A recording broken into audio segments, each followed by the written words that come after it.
حضرت امام باقر رضی اللہ تعالی عنہ، آپ کے صاحبزادے، آپ کے بیٹے حضرت امام جعفر صادق رضی اللہ تعالی عنہ، آپ ایک دن خطاب فرما رہے تھے۔ خطاب کے دوران آپ نے فرمایا، لوگو جس عورت میں یہ 4 عیب پائے جاتے ہوں اس عورت سے شادی نہ کرنا۔ خدارہ جوانو، جس عورت میں یہ 4 عیب پائے جاتے ہوں، جس لڑکی میں یہ 4 عیب پائے جاتے ہوں، اس لڑکی سے شادی ہرگز نہ کرنا، فوراً دوری اختیار کر لینا۔ یہ 4 عیب رکھنے والی عورت اتنی خطرناک ہے، فرمایا یہ جس راستے سے آ رہی ہو وہ راستہ بھی چھوڑ دینا۔ شادی کرنا تو دور کی بات، یہ عورت اتنی خطرناک عورت ہے کہ یہ جس راستے سے آ رہی ہو وہ راستہ بھی چھوڑ دینا۔ فرمایا یہ 4 عیب رکھنے والی عورت دنیا میں بھی ذلیل، آخرت میں بھی ذلیل، دنیا میں بھی تباہ و برباد، آخرت میں بھی اس کا ٹھکانہ جہنم ہوگا۔ اگر تم ایسی عورت کے ساتھ جڑے رہو گے، اگر تم بھی ایسی عورت کے ساتھ وابستہ رہو گے تو ایسی عورت قیامت کے دن خود بھی جہنم میں جائے گی اور تمہیں بھی جہنم میں لے جائے گی۔ ایسی عورت خود بھی مصیبتوں میں گرفتار رہے گی، خود بھی طرح طرح کی پریشانیوں میں گرفتار رہے گی اور تجھے بھی مصیبتوں میں گرفتار کر ڈالے گی۔ ایسی عورت جس گھر میں چلی جائے وہ گھر تباہ و برباد ہو جاتا ہے۔ یہ 4 عیب رکھنے والی عورت جس گھر میں ڈیرا ڈال دے تو ماؤں کی گود خالی ہونے لگ جاتی ہے۔ یہ عورت ماؤں سے بیٹے چھین لیتی ہے، ماؤں سے بچے چھین لیتی ہے، بیٹیوں کا سہاگ چھن جاتا ہے اور بھائیوں کا فیوچر بظاہر تاریک نظر آنے لگ جاتا ہے۔ لوگوں نے پوچھا، حضرت وہ کون سے 4 خطرناک عیب ہیں جس سے میاں بیوی تباہ و برباد ہو جاتے ہیں؟ حضرت امام باقر رضی اللہ تعالی عنہ کے بیٹے حضرت امام جعفر صادق رضی اللہ تعالی عنہ نے فرمایا، بھائیو میں نے اپنے بابا حضرت امام باقر سے سنا، انہوں نے اپنے آباء و اجداد سے سنا، وہ فرماتے تھے جس عورت میں یہ 4 عیب پائے جاتے ہوں، یہ 4 چیزیں پائی جاتی ہوں، اس عورت سے شادی کبھی نہ کرنا۔ پہلا عیب متکبر عورت، پہلی چیز تکبر کرنے والی عورت۔ فرمایا لوگو تکبر کرنے والی عورت اللہ کو بھی ناپسند، اس کے رسول کو بھی ناپسند۔ جو عورت اپنے شوہر کے سامنے اپنے حسن پر ناز کرتی ہے، اپنی جوانی پر ناز کرتی ہے، اپنے خوبصورت بالوں پر ناز کرتی ہے، خوبصورت ہاتھوں پر ناز کرتی ہے، خود کو دوسری عورتوں سے الگ تھلگ سمجھتی ہے، خود کو دوسری عورتوں سے زیادہ خوبصورت سمجھتی ہے، شوہر کے سامنے اکڑ اکڑ کے بات کرتی ہے، دوسری عورتوں سے سلام نہیں کرتی، اس سوچ کی بنیاد پر کہ یہ تو 2 ٹکے کی عورت ہے، اس سے سلام کیوں کروں۔ اپنی جوانی پر ناز کرنے والی عورت، اپنے حسن پر ناز کرنے والی عورت، اپنے شوہر کے آگے میں کرنے والی عورت، یہ ایسی خطرناک متکبر عورت ہے کہ یہ جس گھر میں چلی جائے وہ گھر تباہ و برباد ہو جاتا ہے۔ خدارہ جوانو، ایسی لڑکی سے شادی مت کرنا جو اپنے حسن پر ناز کرتی ہو، ایسی لڑکی سے شادی مت کرنا جو اپنی جوانی پر ناز کرتی ہو۔ یہ متکبر لڑکی، متکبر عورت جس راستے سے آ رہی ہو، شادی کرنا تو رہی دور کی بات، وہ راستہ بھی چھوڑ دیں۔ فرمایا دوسرا عیب والدین کی نافرمان بیٹی، والدین کی نافرمان عورت۔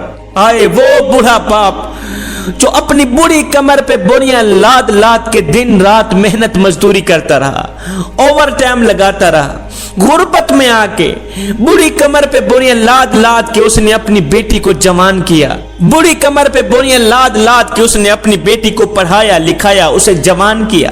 آئے اتنی قربانیاں دینے والے باپ کی جو عورت نافرمانی کرتی ہے وہ تیری فرما برداری کیسے کر سکتی؟ وہ تیری فرما برداری کیسے کرے گی؟ تیرے احکامات کی پیروی وہ کیسے کرے گی؟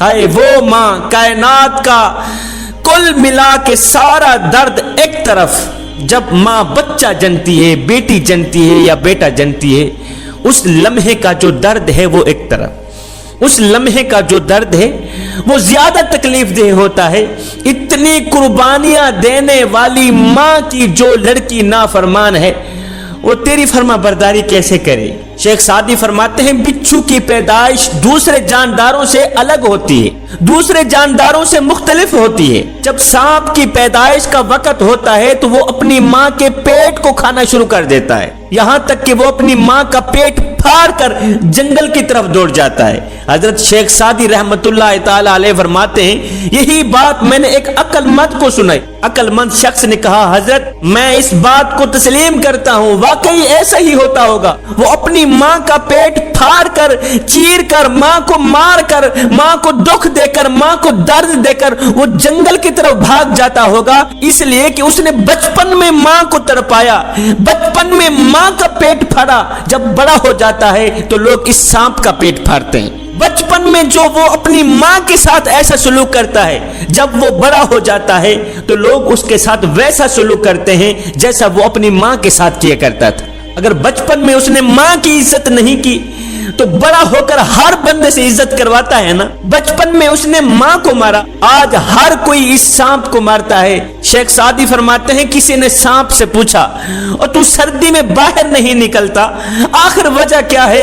اس نے کہا سردی میں تو باہر نہیں نکلتا، یہ بتا گرمی میں میری کون سی عزت ہوتی؟ بندے کو ہر حال میں اپنے ہم جنسوں سے وفا کرنی چاہیے، اور جو کسی کے ساتھ جیسا سلوک کرتا ہے کل اس کے ساتھ بھی ویسا ہی سلوک کیا جائے گا۔ جوانو اپنے بوڑھے باپ کی چٹی داڑھی کا حیا کرو اس سے پہلے کہ جب تم بوڑھے ہو جاؤ تمہاری چٹی داڑھی کا بھی حیا کیا جائے۔ فرمایا حضرت امام جعفر صادق رضی اللہ تعالی عنہ نے والدین کی نافرمان بیٹی سے شادی ہرگز نہ کرنا۔ فرمایا تیسرا ہے بے ادب عورت، جو عورت اپنے بھائیوں کا ادب نہیں کرتی، جو عورت اپنی ماں کا ادب نہیں کرتی، جو عورت اپنے باپ کا ادب نہیں کرتی وہ تیرا ادب کیا کرے گی؟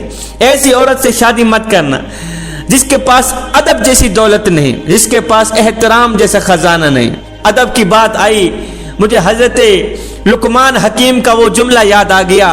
کسی نے پوچھا نا حضرت آپ نے ادب کہاں سے سیکھا ہے؟ آپ نے فرمایا میں نے ادب بے ادب لوگوں سے سیکھا ہے، میں نے ادب کو بے ادب لوگوں سے سیکھا ہے۔ پوچھنے والے نے دریافت کیا حضرت وہ کیسے؟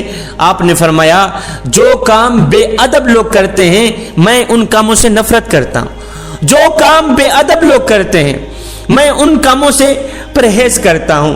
فرمایا عورت میں چوتھا عیب جھوٹ بولنے والی عورت۔ خدا را جھوٹ بولنے والی عورت سے بھی شادی نہ کرنا۔ ہائے اتنی سی بات کو شوہر کے سامنے اتنا بڑا کر کے سناتی ہے۔ جھوٹ بولنے والی عورت جس گھر میں ڈیرا ڈال دے ماؤں کی گود خالی ہونے لگ جاتی ہے، ماؤں سے بچے چھین لیے جاتے ہیں، ماؤں سے بیٹے چھین لیے جاتے ہیں، بہنوں کا سہاگ چھین جاتا ہے، بھائیوں میں افراتفری مچ جاتی ہے۔ جھوٹ بولنے والی عورت جس گھر میں نازل ہو جائے بھائیوں میں پیار ختم ہو جاتا ہے، محبت ختم ہو جاتی ہے۔ خدا را جوانوں جس عورت کے اندر یہ چار عیب پائے جاتے ہوں اس عورت سے شادی بھول کر بھی نہ کرنا۔ اگر تم نے شادی کر لی یاد رکھنا دنیا و آخرت میں ذلیل و خوار ہو جاؤ۔